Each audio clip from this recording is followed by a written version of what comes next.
Willkommen, Freunde der analogen Unterhaltung, zu Hunter und Kron, heute mit Norderwind von Klaus Teuber. Mit Sicherheit einem der bekanntesten deutschen Spieleautoren. Jeder zweite Deutsche kennt das Wort Catan. Es ist ein Familienspiel für 2 bis 4 Spieler ab 10 Jahren, ungefähr 60 Minuten. Einfaches Ding, aber sehr schön gestaltet mit dreidimensionalen Schiffen aus Pappe. Wir sind in Norderwind ehrbare Händler. Wir haben hier so ein schönes Handelsschiff und schippern damit durch die Weltmeere und müssen bestimmte Aufträge erfüllen. Es gibt ein ganz einfach gestaltetes Spielbrett, auf dem sind 3 Häfen drauf, nämlich Norderkap, Trutzhafen und Ålesand. Die 3 Häfen wollen unterschiedliche Waren haben. In Norderkap, da braucht man Wein und Gold in erster Linie. In Trutzhafen begehrt man gefangene Piratenkapitäne. Und in Ålesand, da will man Salz und Fische und Bäume und Getreide.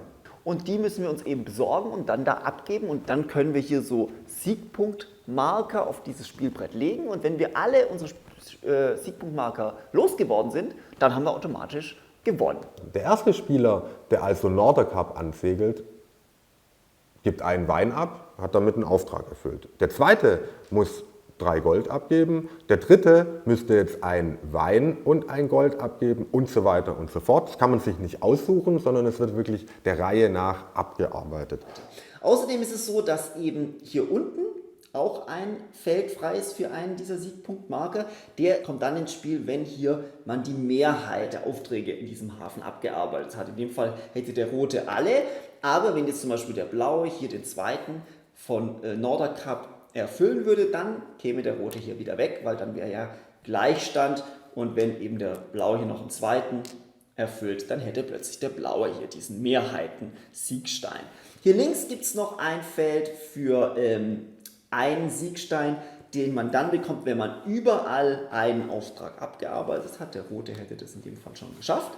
Und hier unten noch einen Siegstein, wenn man alle 4 Mannschaftsmitglieder, die man maximal haben kann, angeheuert hat. Herzstück von Norderwind ist natürlich dieses dreidimensionale Pappschiff, was wirklich sehr, sehr schön gemacht ist. Hier können wir ziemlich viele Dinge tun. Ich kann die Segelstärke verbessern, dann kann ich 5 bzw. 6 Karten weit segeln.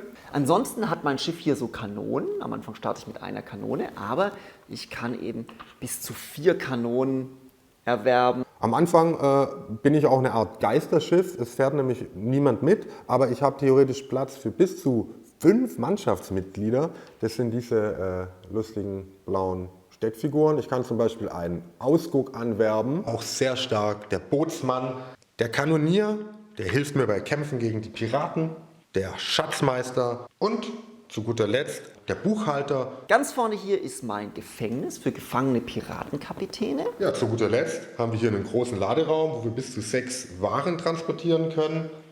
Getreide, Fische, Salz, Bäume, Wein und das war's. 5 verschiedene Ressourcen. Vor jedem Hafen ist hier so ein Meeresstapel. Der wird in jeder Partie neu zusammengemischt.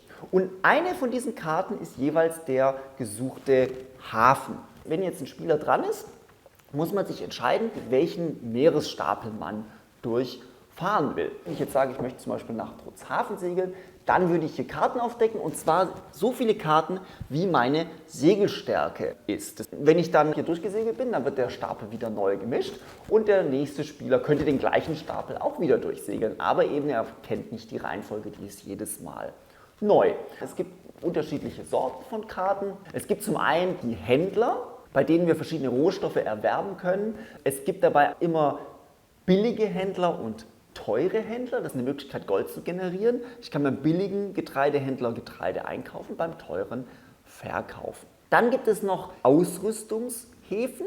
Dann gibt es Nebelkarten. Nebel ist entweder ein Kampf gegen ein Piratenschiff oder ich finde zufälligen Schatz. Dazu wird jetzt gewürfelt und die Kampfstärke der Piraten ermittelt. Das ist in dem Fall 2. Und jetzt, tatsächlich nach dem Würfelwurf, darf ich entscheiden, ob ich gegen die Piraten kämpfen möchte. Ich kann es verhindern, indem ich einfach ein Gold bezahle. Ansonsten muss ich hier diesen Kampfwürfel werfen.